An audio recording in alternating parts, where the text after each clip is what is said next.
Bonjour à tous, bienvenue dans ce nouveau débrief en direct du match de l'Estac. Alan, bonjour, bonsoir. Salut Mathéo, bonjour, il fait un peu presque nuit mais encore bonjour.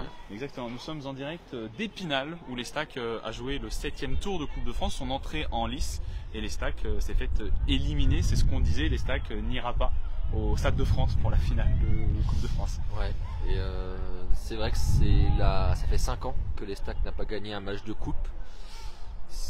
Et surtout, ça fait la 4e fois qu'elle se fait éliminer par une équipe d'un niveau inférieur. Là, en l'occurrence, une nationale qui est même dernier de nationale, Épinal. Voilà. En fait, on n'est presque pas surpris. C'est ça qui est. C'est exactement ce que j'allais dire, c'est qu'en fait, ça nous surprend même pas.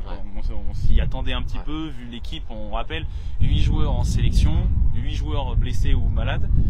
Et une équipe quand même qui s'approchait d'une équipe de National 3 avec beaucoup de jeunes malgré tout. Alors l'effectif, enfin le groupe en tout cas convoqué par l'entraîneur était effectivement proche d'une équipe de N3. Il y avait quasiment la colonne de la N3 sur le banc.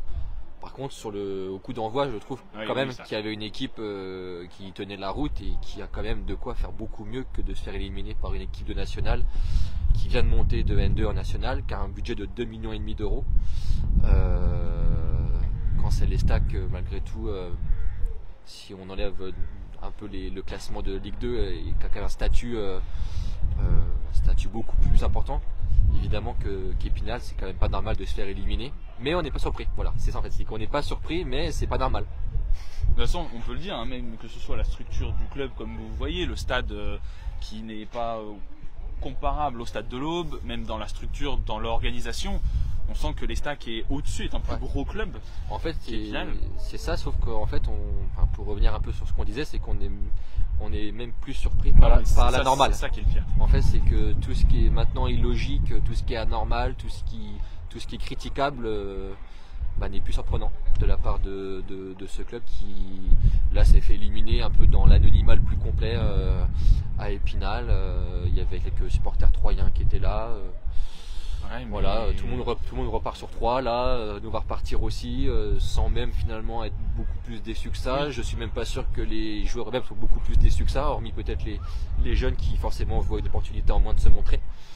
Mais les autres, je pense pas qu'ils soient aujourd'hui là dans le quart sur le chemin du retour très déçus. De toute façon, pour ceux qui n'ont pas vu le match, alors vous l'avez peut-être suivi sur notre site avec le direct commenté, et du coup, l'Estac concède l'ouverture du score. Juste après le retour des vestiaires. Juste après le retour des vestiaires, exactement. Mais n'est pas mené longtemps parce que Alexis Lefebvre inscrit un but. Ici même d'ailleurs, juste sur ce but. On peut peut-être vous montrer un peu le but, on va vous... Moi je fais le but, moi faut que je marque sur le terrain. Si tu veux.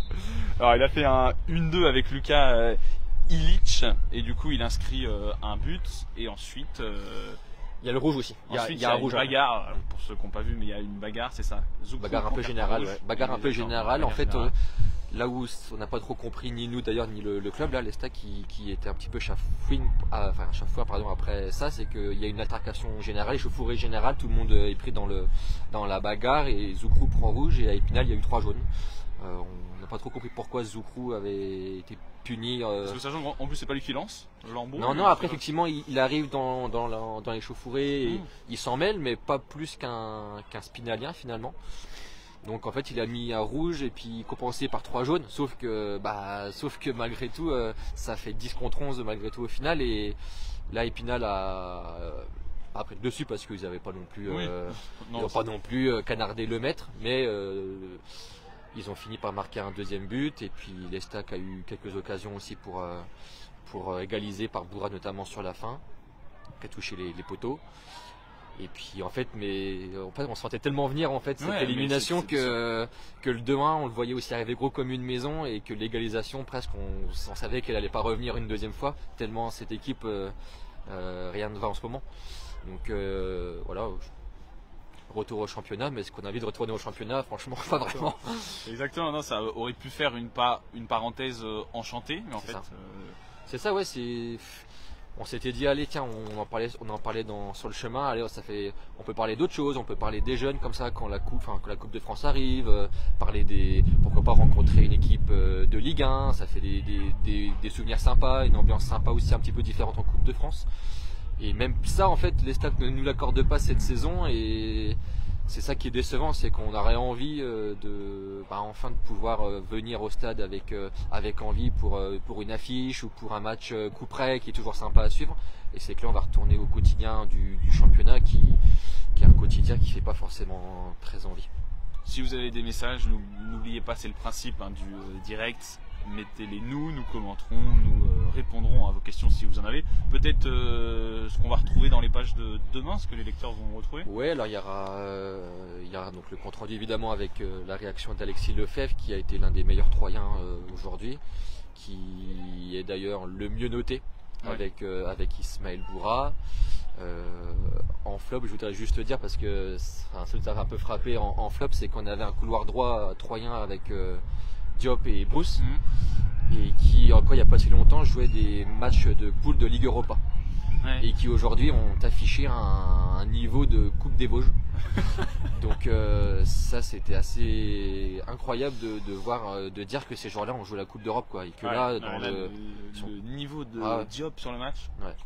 Donc il a Rado d'ailleurs comme numéro de son maillot aujourd'hui.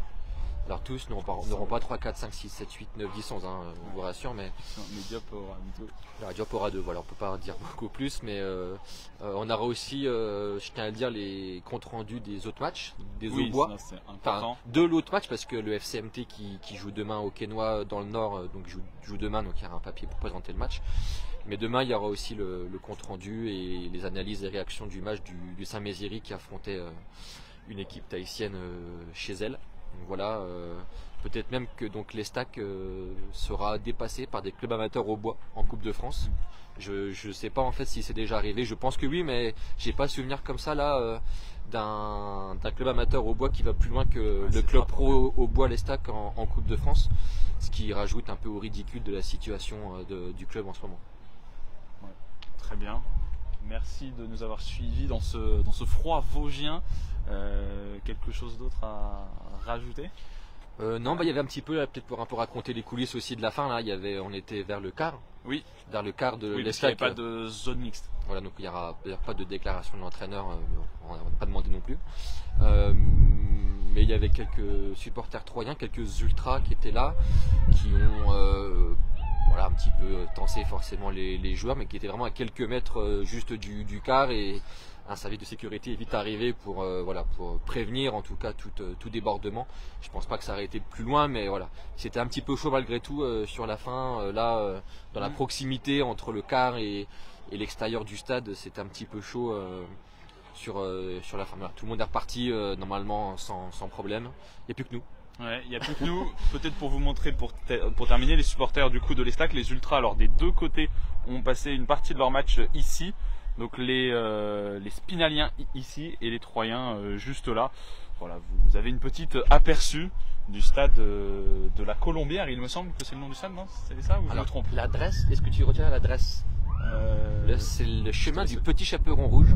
Donc voilà, pour finir, on dira qu'en Coupe de France, l'Estac Chéra. Voilà, merci, c'était le mot de la fin. Merci à vous de nous avoir suivis. Bonne soirée, bon courage pour ces prochains jours et on se retrouve très vite. Salut!